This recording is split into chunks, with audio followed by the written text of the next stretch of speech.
Hello বন্ধুরা, welcome to বন্ধু tutorial. বন্ধু টিউটোরিয়ালের ফ্রি ম্যাথ ও রিজনিং ক্লাসে তোমাদের প্রত্যেককে স্বাগত জানাচ্ছি। প্রত্যেকেই জানো যে আমরা যে টার্গেট ডব্লিউবিপি এবং কলকাতা পুলিশ সহ বিভিন্ন কম্পিটিটিভ এক্সামকে টার্গেট করে যে free math, reasoning, GK, English যে ক্লাস চালিয়ে যাচ্ছি বন্ধু টিউটোরিয়াল ইউটিউব চ্যানেলে। যারা যারা এখনও পর্যন্ত সাবস্ক্রাইব করোনি চ্যানেলকে সাবস্ক্রাইব করো, পাশে থাকা নোটিফিকেশন আইকনকে অল করে দাও, ভিডিওকে ভালো লাগলে লাইক করো এবং বন্ধুদের সাথে ভিডিও লিঙ্কটিকে একটু শেয়ার করে দাও। এবং যদি নিজেদের কোনো মতামত থাকে তোমরা কমেন্ট করো। Target WBP 2021 Paschimbanga police constable পরীক্ষা 2021কে লক্ষ্য করে আমাদের রিজনিং ও অঙ্কের ক্লাস চলছে সম্পূর্ণ বাংলায়। আজকে তোমাদের জন্য একটি গুরুত্বপূর্ণ ম্যাথ প্র্যাকটিস সেট নিয়ে এসেছি। তোমরা জানো বিগত কয়েকটি ক্লাসে আমি কম্পাউন্ড ইন্টারেস্ট, শতকরা, টাইম অ্যান্ড ওয়ার্ক পার্ট 2 অনেকগুলো চ্যাপ্টার আমি কমপ্লিট করেছি। আজকে তোমাদের জন্য আমি ম্যাথের একটি প্র্যাকটিস সেট নিয়ে এসেছি। যারা আমাদের প্রিভিয়াস ক্লাসগুলোকে মিস করে গেছো তারা আশা করি প্রত্যেকেই প্লেলিস্টটাকে ভিজিট করে প্রিভিয়াস ক্লাসগুলোকে একবার দেখে নেবে। তোমরা যদি আমাদের এফোর্টগুলোকে সাপোর্ট করতে চাও তাহলে তোমরা প্রত্যেকে লাইক করো, লাইভ ক্লাসের লিঙ্কটিকে বন্ধুদের সাথে শেয়ার করো এবং নিজেদের কোনো মতামত থাকলে তোমরা কমেন্টে জানাও। বেশি ভিডিওকে লেন্দি করব না, চলো। তোমরা প্রত্যেকেই জানো যে আমরা খুব অল্প সময়ের ভিডিও তোমাদের দিয়ে থাকি, মাত্র প্রত্যেক দিন 15 থেকে 20 মিনিট। সোম থেকে বৃহস্পতি রাত্রি 8:30টার সময় অঙ্ক এবং শুক্র শনিবার রাত্রি 8:30টার সময় রিজনিং। প্রথম অঙ্কে যাওয়া যাক। প্রথম অঙ্ক তোমাদের সামনে স্ক্রিনে। তিনটি সংখ্যার সমষ্টি 108। দ্বিতীয় সংখ্যাটি প্রথমটির 1.5 গুণ 1.5 গুণ।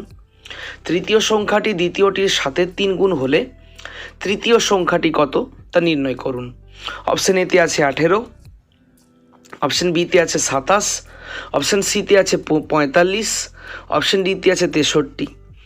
তিনটি সংখ্যার সমষ্টি 108। দ্বিতীয় সংখ্যাটি প্রথমটির 1.5 গুণ 1.5 গুণ। তৃতীয় সংখ্যাটি দ্বিতীয়টির 7/3 গুণ হলে তৃতীয় সংখ্যাটি কত? অপশন এতে আছে 18, বিতে আছে 27, সিতে আছে 45, ডিতে আছে 63। সঠিক উত্তরটি প্রত্যেকে কমেন্ট করো। তোমরা জানো গড়ের ক্লাস অলরেডি আমি করিয়ে দিয়েছি আমাদের পার্ট 1 এবং পার্ট 2 গড়ের 5 সেকেন্ডে শর্টকাট ট্রিকের সাহায্যে উত্তর নির্ণয় করা ট্রিক্স একদম প্রথমের দিকেই গড়ের ক্লাসগুলো হয়েছে। তোমরা প্রত্যেকে যারা যারা মিস করে গেছো প্লে লিস্টে পেয়ে যাবে। যারা যারা ক্লাসগুলো দেখেছে আশা করি এই অঙ্কটি করতে পারবে। তিনটি সংখ্যার সমষ্টি 108। দ্বিতীয় সংখ্যাটি প্রথমটির 1.5 গুণ। তৃতীয় সংখ্যাটি দ্বিতীয়টির 7/3 গুণ হলে তৃতীয় সংখ্যাটি কত? চলো সলভ করা শুরু করব। আমি কিভাবে করব অঙ্কটিকে শর্টকাট ট্রিকের সাহায্যে।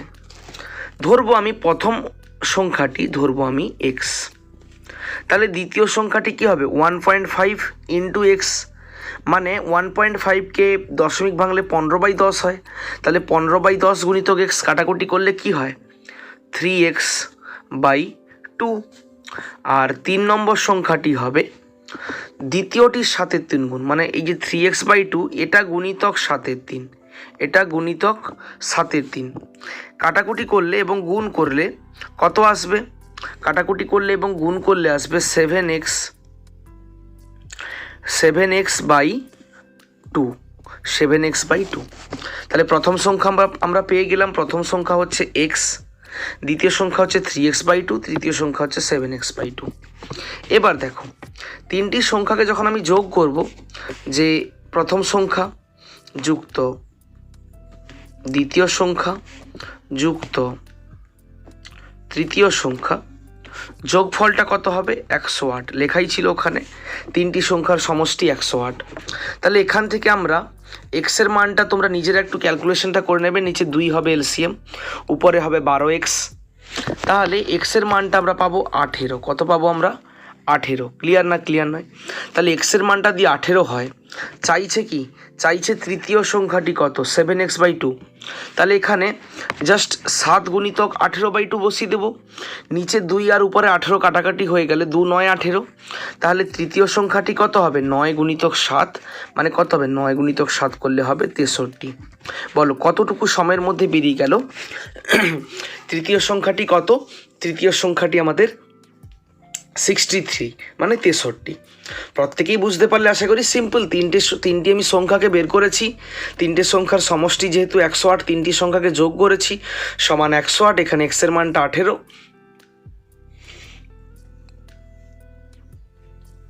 তৃতীয় সংখ্যাটি ছিল 7x/2, ওই 7x/2তে এক্সের জায়গায় 18 বসিয়ে দিয়েছি। 2 9 18 কাটাকুটি করলে উপরে 7 গুণিতক 9 কত 63। তাহলে সঠিক উত্তর কোনটি? সঠিক উত্তর হচ্ছে অপশন ডি। অপশন ডি 63 হবে এই প্রশ্নের সঠিক উত্তর। প্রত্যেকে বুঝতে পারলে আশা করি। যদি বুঝতে পারলে প্রত্যেকে, যদি ভালো লাগছে তাহলে প্রত্যেককে বলবো একটি লাইক করে দাও ভিডিওতে এক্ষুনি। প্রত্যেককে সাজেস্ট করবো একটি লাইক করে দাও। প্রত্যেকে আমাদের এফোর্টটাকে সাপোর্ট করতে প্রত্যেকে একটি করে লাইক করে দাও। চলো পরের অঙ্কে যাওয়া যাক। স্ক্রিনে তোমাদের সামনে অঙ্ক। একটি জলাধারের 3/4 অংশ জলপূর্ণ ছিল। সবজি বাগানের জন্য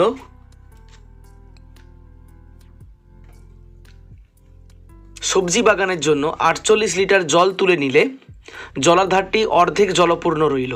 তাহলে জলাধারটির জল ধারণ ক্ষমতা কত? 3/4 অংশ জলপূর্ণ ছিল, সবজি বাগানের জন্য 48 লিটার জল তুলে নেওয়া হয়েছে, তাতে কত পড়ে আছে আর অর্ধেকটা পড়ে রয়েছে। তাহলে জলাধারটির জলধারণ ক্ষমতা কত? অপশন এতে আছে 96 লিটার, অপশন বিতে আছে 192 লিটার, অপশন সিতে আছে 108 লিটার, অপশন ডিতে আছে 124 লিটার। সঠিক উত্তর প্রত্যেকে কমেন্ট করো কোনটি হবে সঠিক উত্তর। প্রত্যেকে চেষ্টা করবে কোনটি হবে সঠিক উত্তর। 3/4 অংশ পুরো ছিল, ভর্তি ছিল, 48 লিটার তুলে নেওয়া হয়েছে।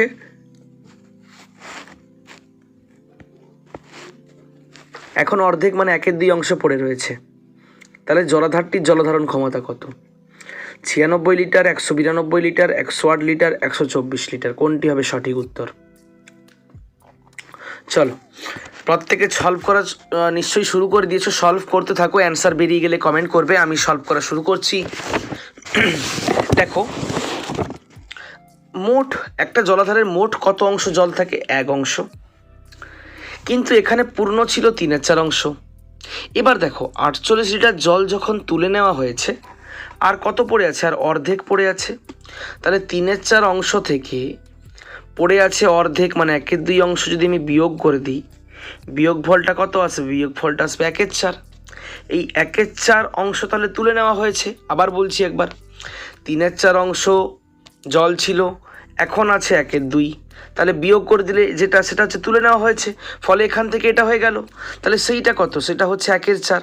তাহলে কি পেলাম? যে 1/4 অংশ জল তুলে নেওয়া হয়েছে, কিন্তু অঙ্কে বলেছে তোলা হয়েছে 48 লিটার। তাহলে 1/4 অংশটা সমান কত লিটার? 48 লিটার। তাহলে বলেছে জলধারণ ক্ষমতা কত? তাহলে মানে সম্পূর্ণ জলধারণ ক্ষমতা মানে 1 অংশ। 1/4 অংশের মান যদি 48 লিটার হয়, তাহলে 1 অংশের মান কত হবে? 48 গুণিতক 1/4, 48 গুণিতক 1/4, 1/4, 48 গুণিতক 1/4 নয়, 48 ভাজিতক 1/4 দিলে হবে 48 গুণিতক 4। 48কে আর 4কে গুণ করলে আমরা কত পাবো? আমরা পাবো 192, 192। তাহলে জলাধারটির জলধারণ ক্ষমতা কত?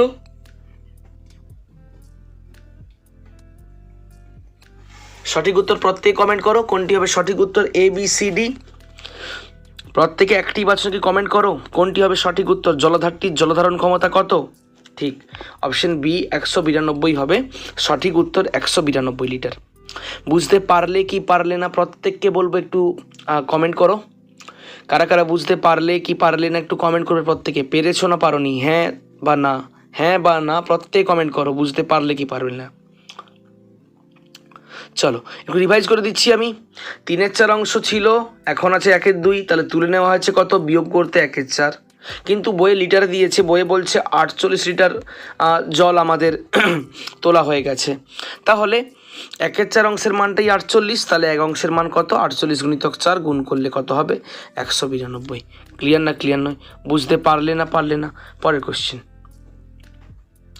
একটি বর্গাকার ক্ষেত্রের চারিদিকে বেড়া দিতে প্রতি মিটারে 5.50 টাকা করে মোট 220 টাকা খরচ হয়। ওই বর্গাকার ক্ষেত্রটির মেঝে তৈরি করতে প্রতি বর্গ মিটারে 7 টাকা দরে মোট কত টাকা খরচ হবে? অপশন এতে আছে 400 টাকা, অপশন বিতে আছে 750 টাকা, অপশন সিতে আছে 700 টাকা, অপশন ডিতে আছে 600 টাকা। বেড়া দিতে প্রতি মিটারে 5.50 5 টাকা 50 পয়সা করে খরচ হয়েছে, মোট 220 টাকা খরচ হয়েছে। তাহলে ক্ষেত্রটির মেঝে তৈরি করতে প্রতি বর্গ মিটারে 7 টাকা দরে মোট কত টাকা খরচ হবে? মোট কত টাকা খরচ হবে? 400 টাকা, 750 টাকা, 700 টাকা, 600 টাকা। কোনটি হবে সঠিক উত্তর? কমেন্ট করো। 400, 750, 700, 600 কোনটি হবে সঠিক উত্তর? চলো তোমরা সলভ করতে থাকো, আমি সলভ করা শুরু করছি। অ্যান্সার বেরিয়ে গেলে কমেন্ট করবে প্রত্যেকে। দেখো তোমরা প্রত্যেকেই জানো যে বর্গাকার ক্ষেত্র মানে বর্গক্ষেত্রের পরিসীমার সূত্র হয় 4 গুণিতক একটি বাহুর দৈর্ঘ্য। এখানে মোট খরচ হয়েছে 220 টাকা, আর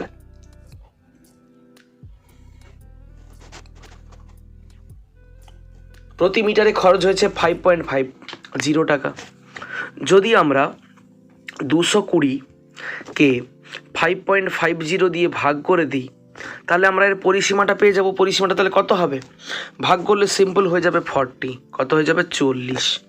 তাহলে পরিসীমা যদি 40 হয় তাহলে এর একটি বাহুর দৈর্ঘ্য কত? পরিসীমাকে যদি 4 দিয়ে ভাগ করা হয় 10 বেরিয়ে গেল, 10টাই হচ্ছে একটি বাহুর দৈর্ঘ্য। একদম সেকেন্ডে 40কে 4 দিয়ে ভাগ করতে আশা করি কারো খাতা পেনের দরকার হবে না, মুখে মুখেই অ্যান্সার বেরোবে। তাহলে 10 হচ্ছে তার একটি বাহুর দৈর্ঘ্য 10 মিটার। তাহলে ক্ষেত্রফল কত? ক্ষেত্রফল হবে 10 স্কোয়ার বাহু স্কোয়ার, মানে 10 × 10 মানে কত হবে? 100 বর্গ মিটার। এবার প্রতি বর্গ মিটার 7 টাকা করে খরচ হয়েছে, মানে মোট তার ক্ষেত্রফল 100 বর্গ মিটার। 7 টাকা করে খরচ হয়েছে প্রতি বর্গ মিটার, গুণ করলে অ্যান্সার চলে আসবে 100 গুণিতক 7, 700। বলো খাতা পেন লাগবে? একদমই খাতা পেন লাগবে না। 700 টাকা মোট খরচ হবে মেঝে তৈরি করতে। প্রত্যেককে বলবো বুঝতে পারলে না পারলে না একটু রেসপন্স দাও প্রত্যেকে, হ্যাঁ কি না একটু কমেন্ট করো প্রত্যেকে, বুঝতে পারা গেল কি গেল না। জাস্ট 220কে 5.50 দিয়ে ভাগ করে দিলাম, তাতে আমরা পরিসীমা পেয়ে গেলাম 40। এবার পরিসীমাকে 4 দিয়ে ভাগ করায় প্রতিটি বাহুর দৈর্ঘ্য 10 পেয়ে গেলাম। এবার প্রতিটি বাহুর দৈর্ঘ্য 10 হলে ক্ষেত্রফল হবে 10 স্কোয়ার মানে 100, আর প্রতি বর্গ মিটারে 7 টাকা খরচ মানে 100 গুণিতক 7, 700 টাকা। মোট কত খরচ? অপশন সি 700 টাকা। তাহলে সঠিক উত্তর কোনটি? সঠিক উত্তর হচ্ছে অপশন সি 700 টাকা। ক্লিয়ার? বোঝা গেল না? পরের কোশ্চেন। একজন ব্যক্তির 3 মাসের আয় 4 মাসের ব্যয়ের সমান। একজন ব্যক্তির 3 মাসের আয় 4 মাসের ব্যয়ের সমান। ওই ব্যক্তির বার্ষিক সঞ্চয় 1400 টাকা হলে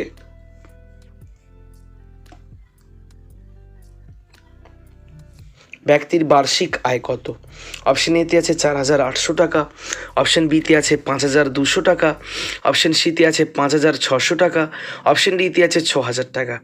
3 মাসের আয় 4 মাসের ব্যয়ের সমান, তাহলে ব্যক্তির বার্ষিক সঞ্চয় মোট বছরে তিনি জমান 1400 টাকা।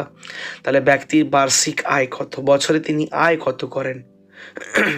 অপশন এতে 4800 টাকা, অপশন বিতে 5200 টাকা, অপশন সিতে 5600 টাকা, অপশন ডিতে 6000 টাকা।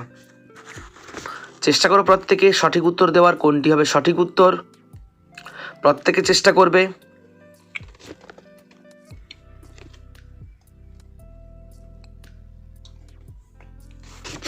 বন্ধুরা প্রত্যেককে বলবো যারা যারা এখনও পর্যন্ত আমাদের টেলিগ্রাম, হোয়াটসঅ্যাপ এবং ফেসবুক গ্রুপে জয়েন করনি, ভিডিও ডেসক্রিপশন বক্সে তার লিঙ্ক দেওয়া আছে ফেসবুক, টেলিগ্রাম এবং হোয়াটসঅ্যাপ গ্রুপে জয়েন হওয়ার। তোমরা সেখানে জয়েন হতে পারো ফ্রি স্টাডি ম্যাটেরিয়াল, বিভিন্ন ক্লাসের আপডেট, ফ্রি নোটস সবার প্রথমে পাওয়ার জন্য। চলো সলভ করা শুরু করছি আমি। যারা যারা সলভ করছে অ্যান্সার বেরিয়ে গেলে কমেন্ট করবে। ধরি আমি যে তিনি মাসে আয় করেন X টাকা, মাসে আয় নয় 3 মাসে আয় করেন X টাকা। 3 মাসে কত আয় করেন? X টাকা।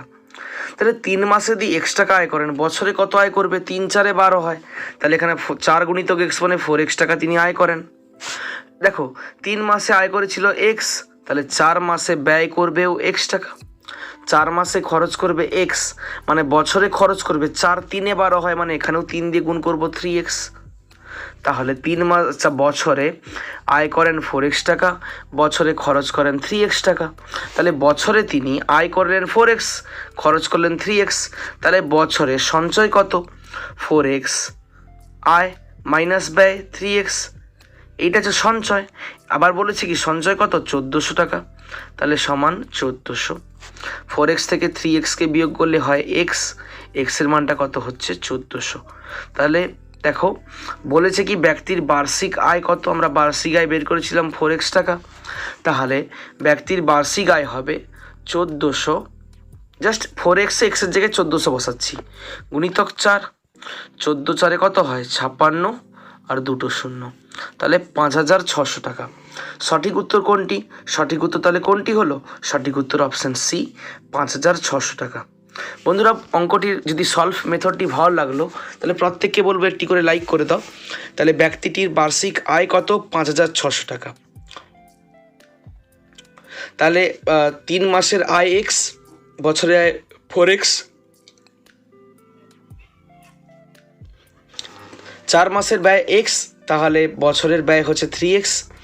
আয় থেকে ব্যয়কে বিয়োগ করলে সঞ্চয় এক্স সমান 1400, তাহলে বছরের আয় হচ্ছে 4x, তাহলে 4 গুণিতক 1400 মানে 5600।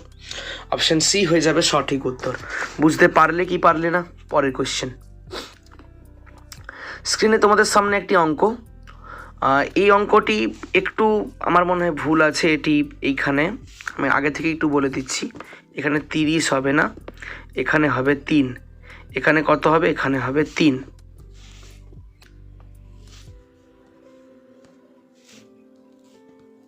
আমি শূন্যটাকে কেটে দিচ্ছি। চলো 1.52 গুণিতক 1.52 গুণিতক 1.52 যুক্ত 30 যুক্ত 30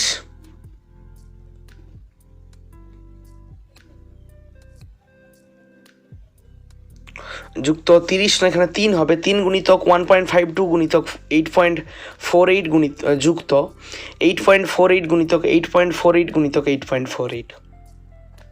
দেখো অনেকেই এই অঙ্কটি গুণ করতে বসে যাবে যে 1.52 সাথে 1.52 গুণ করব, আবার 1.52 গুণ করব। এখানে 1.52 ও 8.48 গুণ করে 3 দিয়ে গুণ করব, আবার 8.48 8.48 8.48 গুণ করে যোগ করব। কিন্তু এরকম আমি বলছি না যে অঙ্কটা হবে না, হ্যাঁ অঙ্কটা হবে, কিন্তু মিনিমাম তোমাদের 10 মিনিট চলে যাবে এই গুণটা করতে, 10 মিনিট লাগবে এই অঙ্কটি করতে। তাহলে এরকম মেথডে তো করা যাবে না, আমাদের কিছু শর্টকাট মেথড দরকার। আমি আগেই বলেছিলাম যে শর্টকাট ট্রিক দেখানো হবে। চলো এই অঙ্কটিকে কীভাবে আমরা শর্টকাট ট্রিকে সলভ করব। আমরা এই 1.52কে ধরে নেব এ। তাহলে দেখো 3 বার 1.52 গুণ আছে মানে a কিউব যুক্ত 3ab। দেখো a মানে 1.52 আর b মানে ধরলাম 8.48। আবার দেখো শেষে b মানে 8.48টা 3 বার গুণ আছে মানে যুক্ত 8.48 8.48টা না লিখে লিখবো b কিউব। কত লিখবো? b cube. এবার দেখো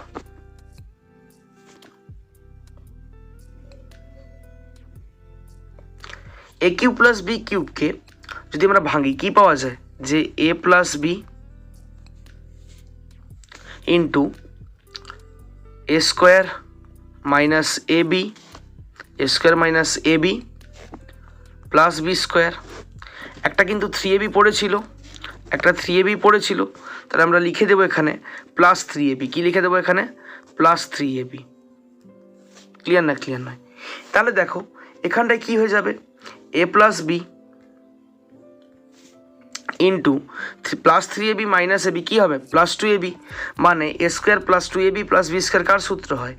এ প্লাস বির হোল স্কোয়ার হয়, এ প্লাস বির হোল স্কোয়ার হয়।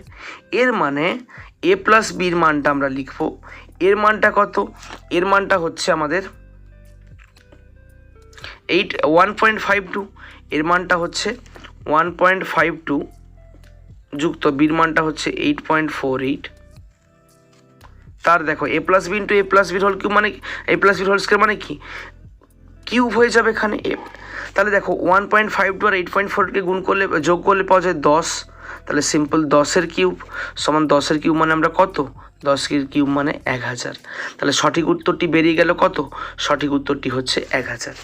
তাহলে 1.52 into 1.52 into 1.52 plus 3 into 1.52 into 8.48 plus 8.48 into 8.48 into 8.48 এর টোটালটার মান কত হয়ে গেল, A cube plus 3ab plus B cube.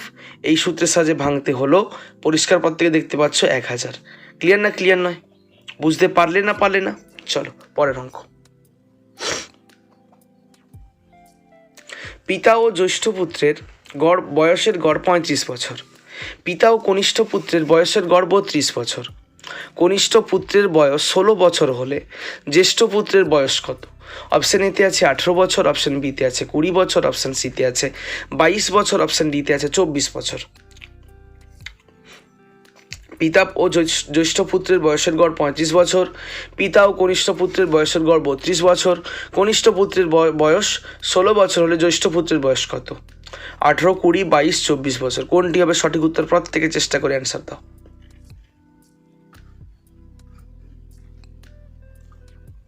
প্রত্যেককে সময় দেওয়া হচ্ছে, একটু প্রত্যেকে অ্যান্সার দেওয়ার চেষ্টা করো।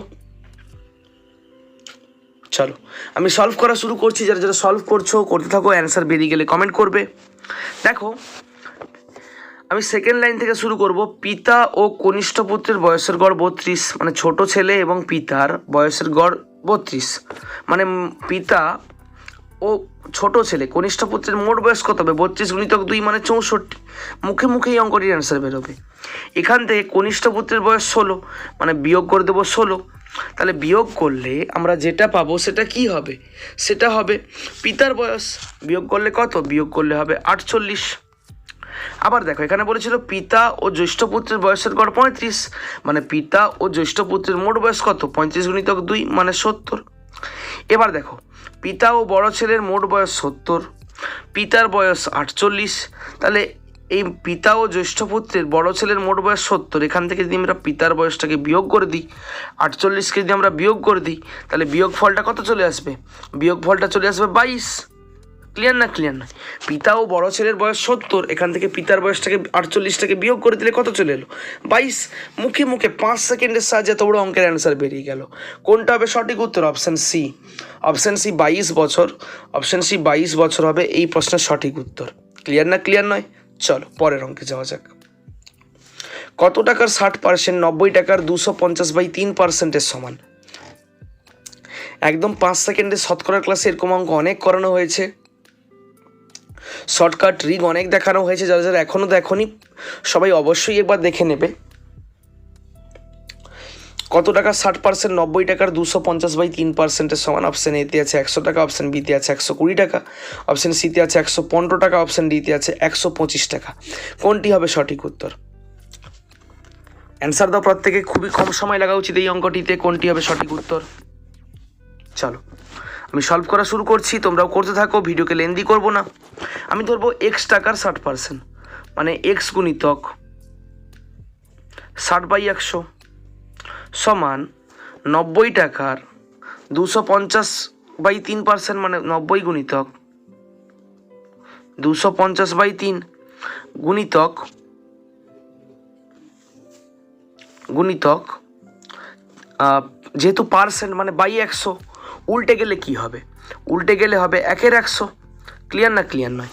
তাহলে দেখো সিম্পল, এক্স টাকার 60%, মানে এক্স গুণিতক 60/100 সমান 90 টাকার 250/3%, মানে 250/3। নিচে 100টা ভাগ আকারে থাকে, নিচে উল্টে গেলে 1/100 হয়ে গেল। প্রত্যেকেই পারবে এই কাটাকাটিটা। এক্সের মান কত হবে? এক্স সমান হবে, তবু আমি লিখে দিচ্ছি, ডান দিকেরটাকে লিখবো 90 গুণিতক 250/3 গুণিতক 1/100। এধারে 60-এর 100টা ধরে গেলে উল্টে যাবে, কি হবে? 100/60। এখান তো 100 কাটবে, এখানে 0 কেটে যাবে, এখানে 3 2 6 আর হচ্ছে 3 3 9 কাটবে, এখানে 3 আর 3 কেটে যাবে। ক্লিয়ার না ক্লিয়ার নয়? এখানে তোমার 2 দিয়ে 250 কাটলে 2 125-এ 250। তাহলে সঠিক উত্তর কোনটি হলো? সঠিক উত্তর বেরিয়ে গেল 125 সেকেন্ডের মধ্যে। তাহলে কত টাকার 60%? সঠিক উত্তর অপশান ডি, অপশন ডি 125 টাকার 60%, 90 টাকার 250/3%-এর সমান। প্রত্যেকেই আশা করি বুঝতে পারলে, এখানে না বোঝার কিছুই নেই, একদম সহজ অঙ্ক ছিল। পরের অঙ্ক, তোমরা জানো প্রত্যেক দিন ক্লাসের শেষে তোমাদের জন্য আমি একটি বাড়ির পড়া দিই, মানে হোম টাস্ক বলতে পারো বা হোম ওয়ার্ক বলতে পারো। আজকেও তোমাদের জন্য একটি বাড়ির পড়া মানে হোম ওয়ার্ক নিয়ে এসেছি। যদি 2x = 3y = 4z হয়, তাহলে x + z - 2y = 2y + z - x এর মান কত? অপশন এতে আছে 1:2, অপশন বিতে আছে 2:1, অপশন সিতে আছে 1:5, অপশন ডিতে আছে 5:1। যদি এখনও কারো এই অঙ্কটি করতে বেশি সময় লাগে বা অঙ্কটিতে প্রবলেম থাকে, তোমাদেরকে সাজেস্ট করব চ্যানেলের, আমাদের বন্ধু টিউটোরিয়াল চ্যানেলের লোগোর উপর ক্লিক করো, সেখান থেকে প্লেলিস্টে যাও এবং প্লেলিস্টে গিয়ে একদম আমাদের ম্যাথ রিজনিং ক্লাসের আলাদা একটি সেকশন করা আছে। সেখানে একদম প্রথম দিকে যে 5 সেকেন্ডের উত্তর নির্ণয়ের কৌশল চ্যাপ্টার হচ্ছে অনুপাত ও সমানুপাত। তোমরা এই দুটি ক্লাসকে ভালো করে দেখো, তাহলে এই অঙ্কটি তোমরা সেকেন্ডের মধ্যে করে দিতে পারবে। ক্লিয়ার? তাহলে যাদের সমস্যা হচ্ছে তারা আগে অনুপাত সমানুপাতের ক্লাসগুলোকে দেখো, আমাদের প্লেলিস্টে আছে, তারপর অ্যান্সারটা দাও। আর যারা পারবে তারা কেউ লাইভ চ্যাটে অ্যান্সার দেবে না, ভিডিও শেষ হওয়ার পর প্রত্যেকে কমেন্টে গিয়ে HW অ্যান্সার বা HT অ্যান্সার, ABCD যেটা হবে সেটা তোমরা লিখবে। দেখা হচ্ছে আগামীকাল নতুন একটি সেশন নিয়ে। ততক্ষণ পর্যন্ত বন্ধু টিউটোরিয়ালের পক্ষ থেকে আমি সোমনাথ প্রত্যেককে জানাই শুভ সন্ধ্যা।